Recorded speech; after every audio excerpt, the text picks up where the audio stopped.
Hello everyone, welcome back. Today we're going to be talking about what I think is my dream optic setup. Okay, so I'm not going to be talking fantasy. I'm not going to be talking about things that are kind of impossible. I'm going to talk about things that I think are very possible given the current technology. And the reason I know that they're possible is because they exist.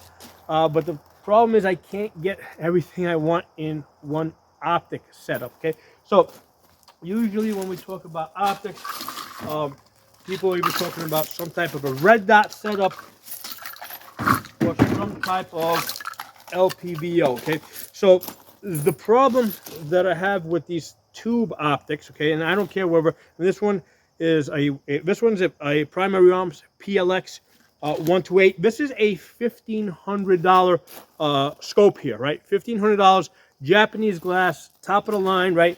But the problem with this is that I can't hold this in some weird position like this and get on target. Now, you might say, hey, why would I be holding some weird position like this? Well, picture yourself on the ground trying to shoot through some small mouse hole, and you're trying to get the gun into a position like this. I've had issues with that, right? It's hard with the with this type of a setup, right? With these EOTech big window styles. Now, even though there's a house on 510C, right? With this big window style, I can have this thing all the way out here, right? And I can get on target. Okay, so you can see how easily I can make my shots in these unconventional positions. I can't do that with any type of a tube optic, okay? So it has to be, right, now we're talking about a general purpose, something for a general purpose rifle setup, okay? So I consider this a specialty setup, okay? I consider this a general purpose setup, but I think that there's certain things that we can do to this to make it better, okay? So, I compiled here a list of things that I think we need to put into a big window optic. All right, so the first thing on my list is the big window, right? And over here, I basically I'm giving credit to EOTech as I think the first ones that kind of came up with this box design that Howson, I guess, adopted it, and in my opinion, has basically taken the ball further. I have shot EOTechs, I have shot the Howsons. I like the Howsons better, okay? Even if the EOTech and the Howson 510Cs were at the same price, me personally, I would take the Howsons, solar powered, battery backup. You know what? I don't like dealing with battery problems, okay? And this one, at best, sometimes remember, I use the guns a lot. They're always moving around. They're always being used. So realistically, regardless what Howson says, I usually get about a year of battery life out of these optics, okay? So I want the EOTech big window design, but I don't want the EOTech battery life issues, okay?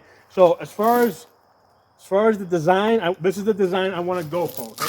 Now, as far as reticle, okay, reticle, I want the ACSS with the bullet drop compensator. And if you're not familiar with the ACSS, it's basically a horseshoe with a chevron. We're going to talk more about this. Now, it's very similar to the 65 MOA circle with the dot. Okay, so if you're just looking through it for the first time, and if I show you an optic that has a 65 MOA circle with a dot, and then I show you a 65 MOA horseshoe with a chevron, you probably, unless you know what to look for, you might not even notice the difference between the two, okay? But the horseshoe does have, the chevron, I have found, does have the advantage that it has that fine tip. What that allows me to do is, especially if I'm zeroing the rifle, I'm able to take that fine tip and I'm able to put it underneath my my bullseye, and I have a very fine aiming point, okay? And this is especially useful for, just trying to get a zero on the gun. Now, when I'm using the 2 MOA dot, okay, what happens is, like, because I'm trying to get a 50-yard zero. Well, at 50 yards, the 2M-way dot completely covers up my bullseye, okay? So what I usually end up doing is, with a 2M-way dot, I go to 100 yards, and I put the 2M-way dot underneath the bullseye, right? So basically, let me get something. So let's say this is my 2M-way dot. I'm putting it underneath my bullseye. All right. So now I'm kind of using the round part over here, kind of like it's the tip of the chevron. And let's say this is my bullseye here. It goes underneath it. And what I know from experience, right, at 100 yards, I want it to be hitting about 2 inches high, okay? Because that, kind of translate to a 50-yard zero with a second zero at 200 yards. After I get this impacting about 2 inches high at 100 yards, I'll take it out to 200 yards to make sure I'm impacting, I got my second zero at 200 yards. Okay, so that's what I usually do if I have a 2M-way dot with the, with the 65 M-way circle. If I try to get a 50-yard zero, it completely covers my bullseye, so I cheat it. I go to 100 yards and I put it underneath my bullseye, and basically I want to impact about 2 inches high. Okay, so ideally, I would prefer to have the chevron with that fine aiming point and the horseshoe around it, okay? Now, the ACSS has that built-in bullet drop compensator. We're going to talk about that a little bit more. So I do want that bullet drop compensator. The way it works is, if you look at it here, right? So if you got a 50-yard zero, the tip will give you, you put the tip at 50 yards. That'll get you all the way out to 200 yards. At 300 yards, you're using the first dot. At 400 yards, you're using the second dot. At 500 yards, you're using the third dot over there. Okay, so that's how that kind of works. You do have to calibrate it a little bit to whatever grain bullet you're shooting. So you might have to adjust it. If for example, you're going to be doing a lot of shooting at 400 yards, I would, let's say, go in at 400 yards and make sure that I'm actually, use that dot and make sure you're actually impacting at 400 yards on the dot that you want. Okay, but the point is, I've got this bullet drop compensator. I got these 3 dots over here. Okay, they're not specific, right? They don't have like numbers or anything next to it, so I can make these anything I wanted to, right? So even if I wanted to shoot, let's say, at a further distance, right? I can make that last one 600 yards, whatever. So you got 3 dots there that you can use for a bullet drop. Okay, so now let's talk about the illuminations for a second. Okay, because again, we're talking about the Dream Optic. So far, I've said I want a big window optic, right? Something like this. I want the ACSS design, which gives me a fine aiming point. It gives me a built-in bullet drop, and it gives me the horseshoe around it, which is the equivalent of the 65 MOA circle, right? Because the horseshoe and your 65 MOA circle are both 65 MOA, okay?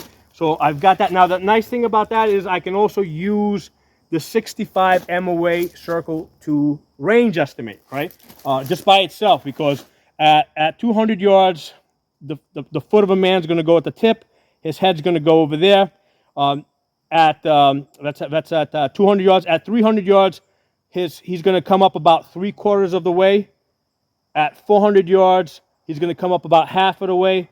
At 500 yards, he's going to come up about 1/4 of the way. Okay, so if you're experienced with this, you can use the 65 MOA circle or the 65 MOA horseshoe to range estimate off the size of a man. All right, now of course that requires that your man be standing, okay, and you can see all of him.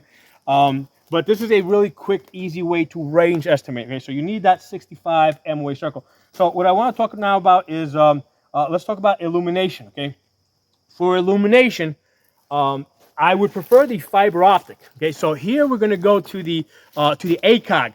We're going to steal some ideas from the Acog, because I have shot the Acog.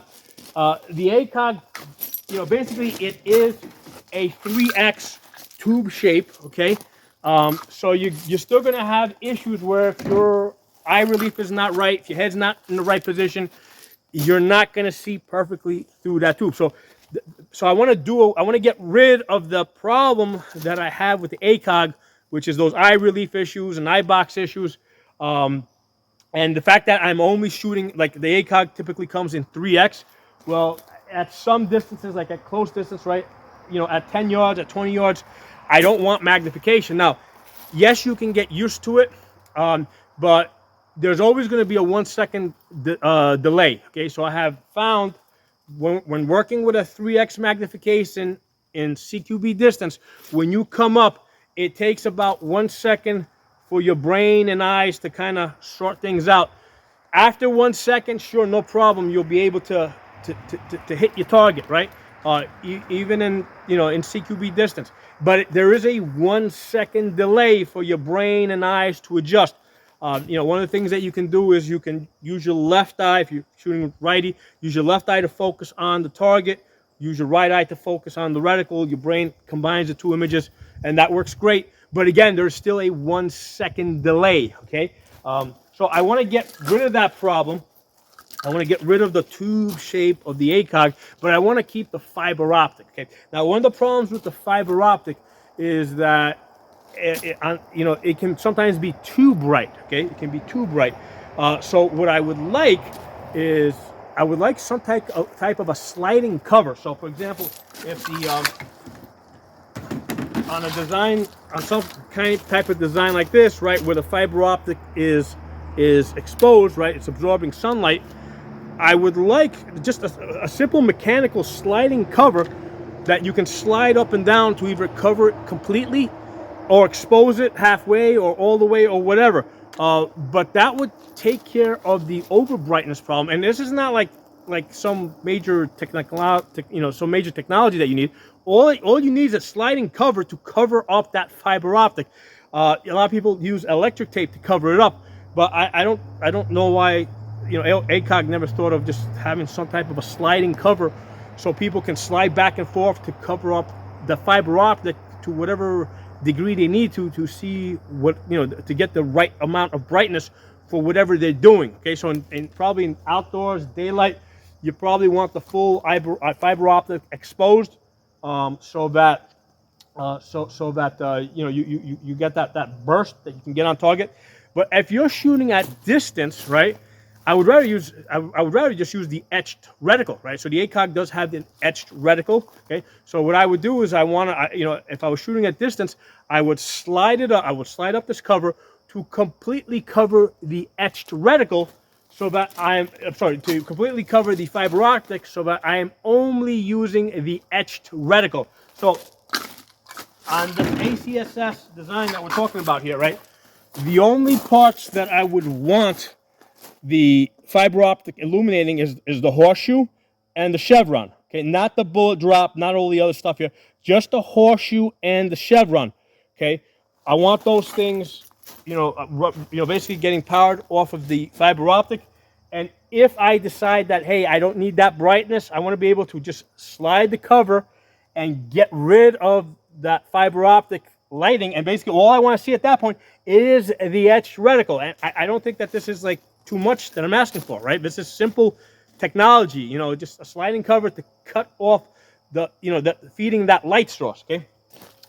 And also, what I would also want, I believe Acog uses tritium so that you can, because at night, right, because the fiber optic has to have a light source in order for the fiber optic to work, okay? For nighttime, I believe Acog has tritium in there so that you can still see the reticle at night. So this is something that works.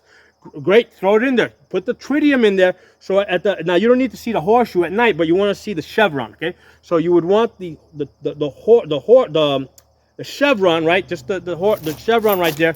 You would want that illuminated with tritium so that you can see it at night. You probably don't need the rest of the horseshoe illuminated at night, because at night you're doing like pretty precise stuff. I suppose we can experiment with putting some tritium on the horseshoe and see if that's better. I'm guessing it may not work that good. I don't know. But the main thing is I need the chevron with some tritium in it, so that when the fiber optic doesn't work, because there's no sun, the chevron will still light up. And again, Acog is currently doing that, right? So again, I'm not wishing for things that don't exist. These things exist, okay?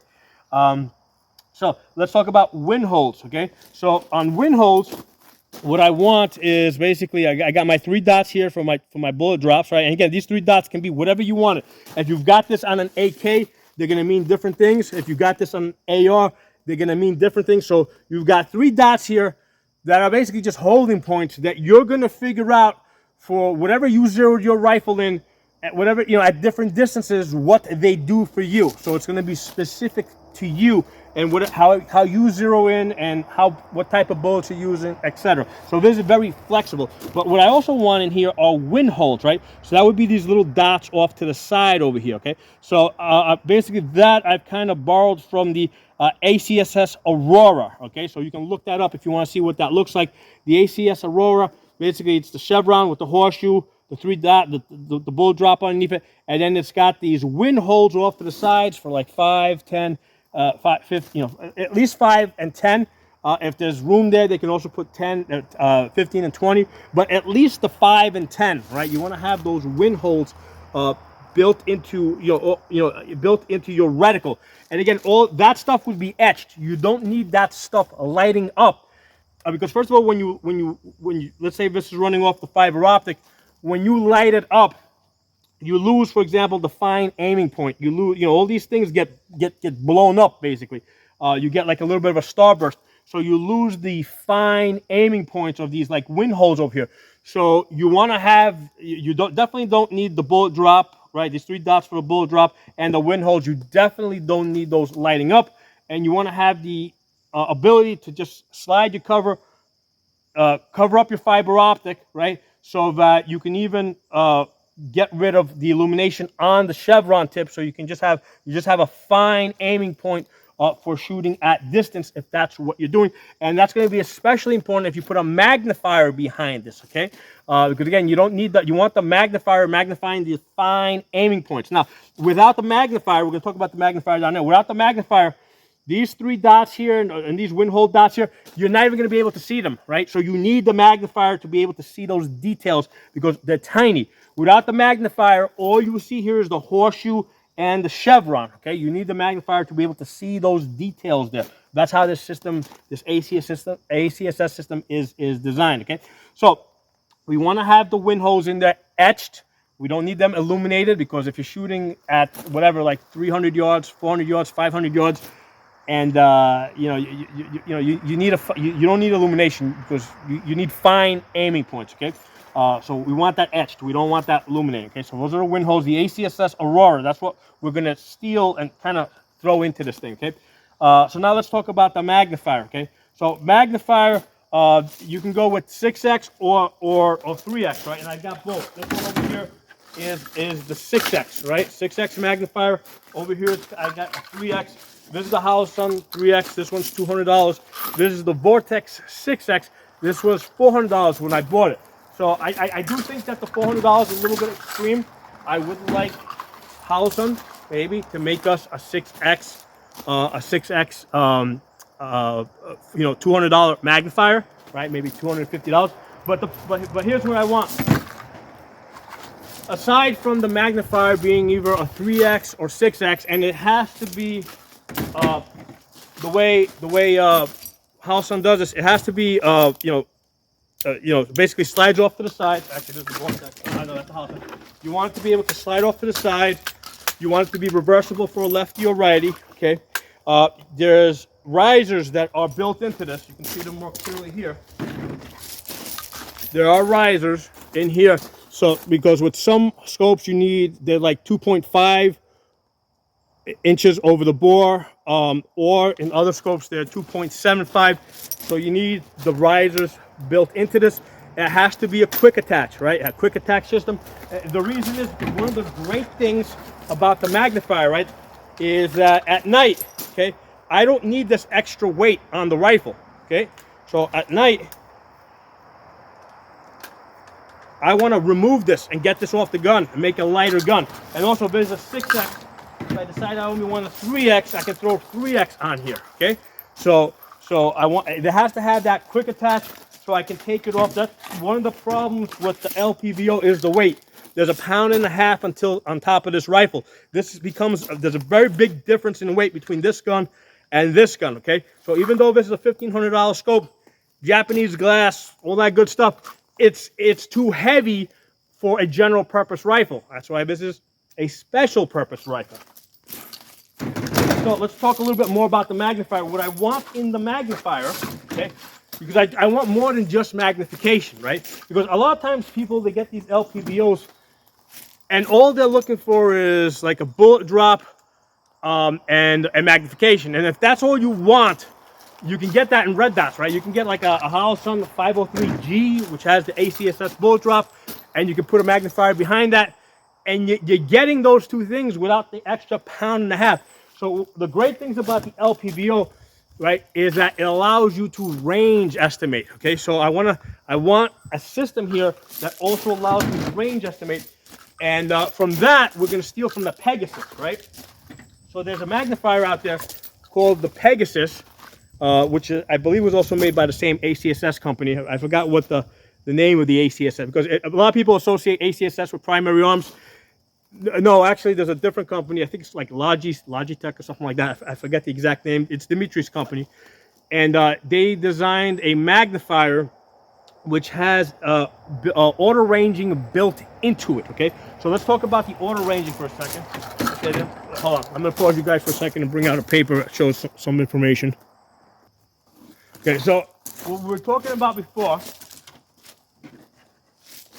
okay, the bullet drop and the wind holes have to be part of the reticle that's on the main optic because it has to be zeroed in correctly. But the range estimating, that can be on the magnifier, okay? And the part of the reason why we want it on the magnifier is because you're not going to be needing these things unless you're actually looking at distance.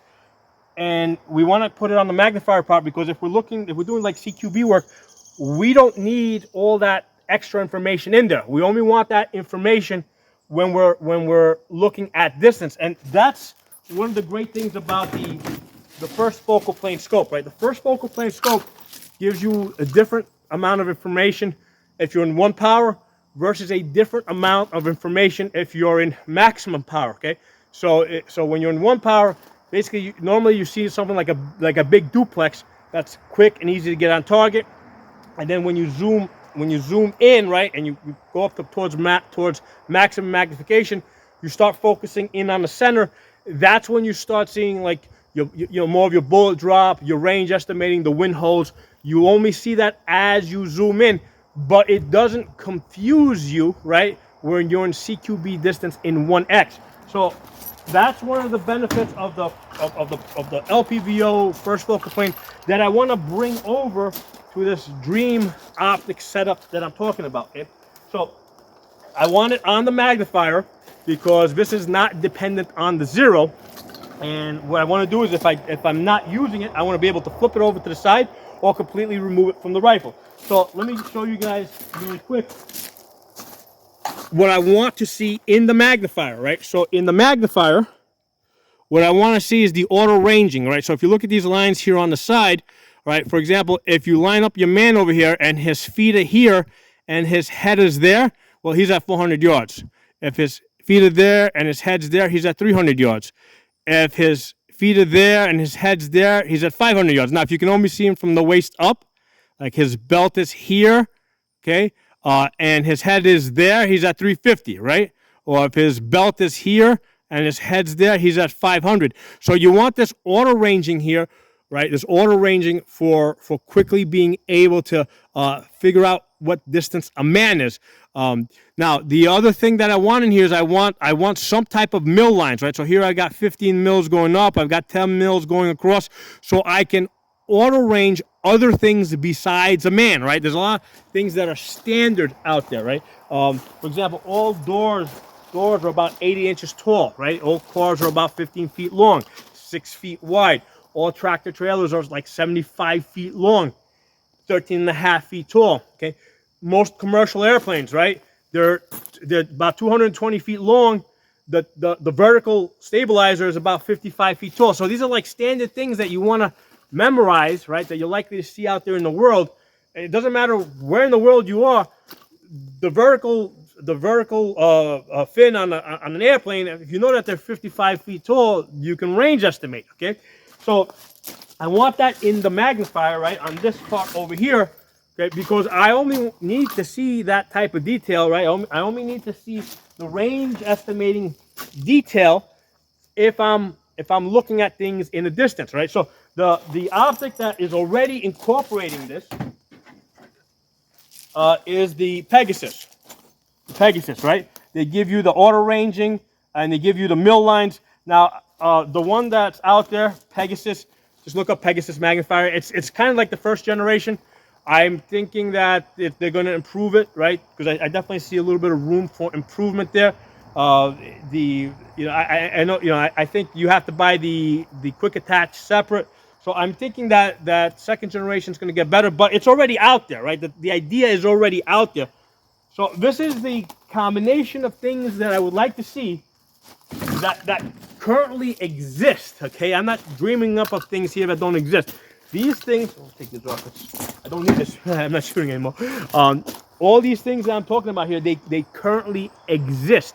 So I just need to, I need somebody, okay, to combine these in the right way so I can get them all into one optic system, right? So again, I want to start off with this reflex design. Oh, actually, it doesn't have to be a reflex design, because if you look at the Holosun 512T, that's enclosed, okay? So you can even get this design, and I've actually shot the 512T. Because it's enclosed, like when you look into it, you do see a little bit more of the housing here, but it's not a whole lot. And you can still kind of hold it off to the side here and like this and get on target. So the enclosed 512T, right, the Holosun 512T, is a good place to start with this, right, with the quick detach and all that. So this can come off if you need it, okay? So that's a good place to start. But instead of having it run off of battery and solar power, I would like the illumination to be off of the off of fiber optic, right? With some type of a sliding lever here, so that you can, you can control how much of that fiber optic you want, exposed. If you want to turn it off completely because you're shooting at distance, you just slide it up, turn it off completely. If you're doing more CQB work outside, pull it back. Let's say now you got this blast of brightness for a horseshoe, right? Because at CQB distance, okay, in CQB distance, I'm not looking at the chevron or the dot, okay? I'm looking at the horseshoe or the 65 MOA circle, okay? And I'm centering my target on that at CQB distance, okay? So as far as the fiber optic, I only need it really illuminating the horseshoe and the chevron, okay? And I want the backdrop to be etched so that when I turn it off, I can still see those things without the burst, right? That light burst, because sometimes you just don't need it bright. If you're shooting at distance, I try to power down my red dots as much as possible, to the point where I can just barely see it, so I can take fine shots at distance. So if you can turn it off completely and just use an etched reticle, that would be wonderful for distance shooting, right? But I want both. I want the etched reticle, and again, we're stealing from the Acog now, right? Acog is an etched reticle. They have a couple of different reticle designs out there. Etched reticle that is illuminated by the fiber optic. I want that in my dream system over here. The bullet drop underneath it, that doesn't need to be illuminated. The wind holes, they don't need to be eliminated. You're not going to see the bullet drop or the wind holes, right, until you flip the magnifier on. Okay, so this way it's not in your way if you're shooting. It's not distracting you if you're doing CQB stuff, because it's just too small. Okay, which is kind of the way it works over here with this first focal plane LPVO, right? There's the bullet drop, all that stuff. I can't see it when I'm in 1x. I have to zoom up to magnification in order to be able to see those details. So that's how that naturally, that's how it works, right? So we're not making up stuff here. We're taking ideas that are already work and we're combining them into the dream optic system here, right? So I need wind holes. Look up the ACSS Aurora.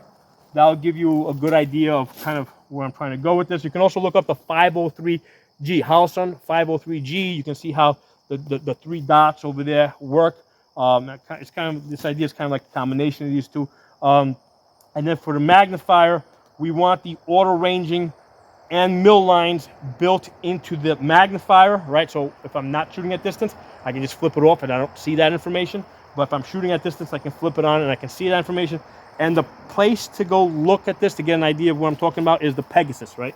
Look up the Pegasus magnifier and you'll see it.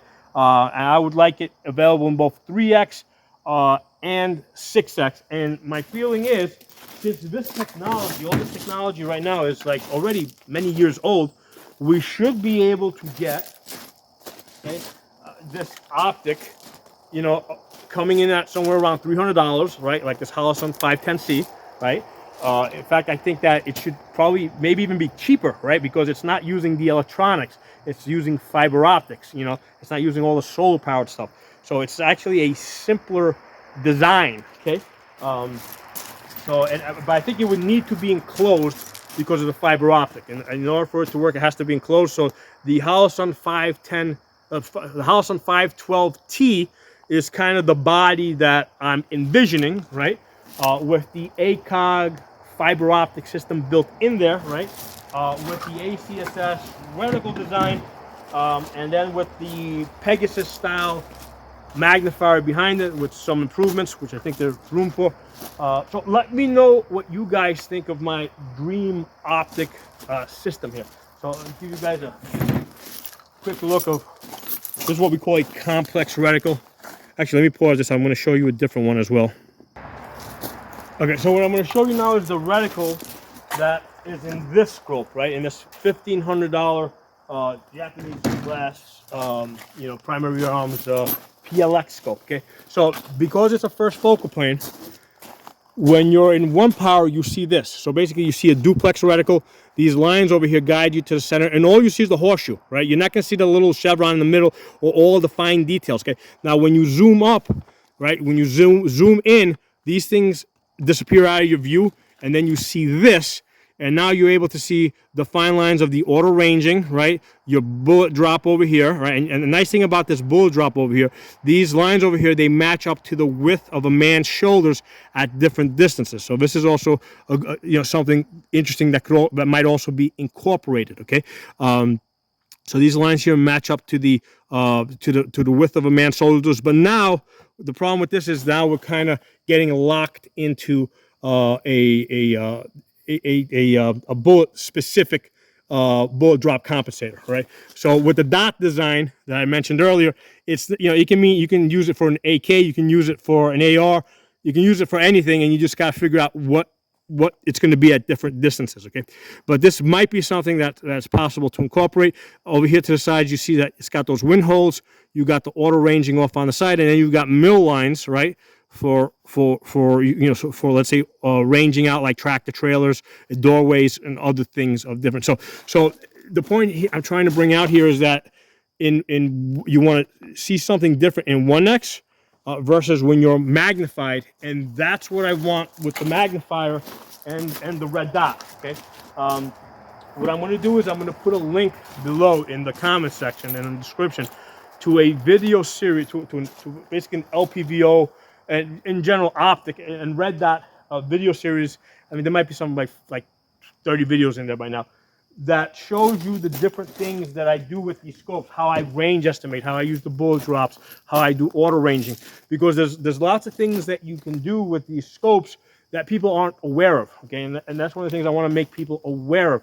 You should be able to get more out of a scope like this than just a bullet drop and magnification, right? There's lots of things. You can lead targets, right? You want to be able to lead a moving target. And one of the great things is that you can use, you know, you can use a complex reticle like this to lead moving targets. And now the way this one is set up is, if a man is running, basically, let's say he's running in this direction here. As soon as he crosses this line here, you basically take your shot. And then by the time the bullet gets there, you're going to make contact. But you can also use this to lead other things. Like, let's say I did a video where I'm leading cars and bicycles and jet skis and boats. Now, I had the scope off of the rifle when I was doing it. But the way I was doing it is I was putting the tip of the chevron on the thing, and I was counting either 2 seconds or 3 seconds and seeing how far, let's say, the jet ski got, right? So basically, jet ski's coming in. As soon as it crosses here, I go 1, 2. All right, so I see the jet ski got up here to this first line over here, right? So now I have an idea of how quick it's going to move. So now I would just lead it on the opposite side, okay? So as soon as it crosses that, I basically take my shot, okay? So you can use a complex reticle like this to figure out how to lead other targets. Now, the way you would do it, because it's never going to be precise, once you get an idea of what to lead it by, okay, what you start doing is then you start putting out a whole bunch of bullets. So as soon as you figure out what to lead it by, then you go boop, boop, boop, boop, boop, and then it eventually runs into your bullets, right? But you got to have a starting point. You got to know where to start leading it by. In fact, I would probably pull a little further back. So if I do a 2-second count right over here, and let's say I got a car now. So 1, 2. Let's say it gets all the way out here. All right, so now I'm going to lead it on this side. So I would probably pull it a little further back. As soon as he crosses that, right, if let's say I got some type of Taliban dude, right, with one of those machine gun jeeps or something. He crosses this line over here. I start blasting, right, and then basically he's going to run into my bullets. So these are all the wonderful things that you can do with a complex reticle, right? But that's the great thing about having a 1.5 pounds on your gun. It's got to be able to do all those things. But the problem is I got a 1.5 pounds and I'm stuck with it. Versus with this, I can remove the magnifier, lighten up the gun, okay? So that's a big advantage. And again, I've got the problem with this, that if I'm shooting unconventional positions, like right now, all I see is shadow. All I see black in there. I can't see a picture. Whereas with this, if I'm holding it out here like this, I can see the picture, I can find the dot, I can get it on target. So that is much more usable, I think, for a combat type of situation, right? So again, there's a video where I'm combining the best features that currently exist, and I don't see a reason why they can't be combined into the system that I just talked to you guys about. Let me know what you guys think. I'll talk to you all soon.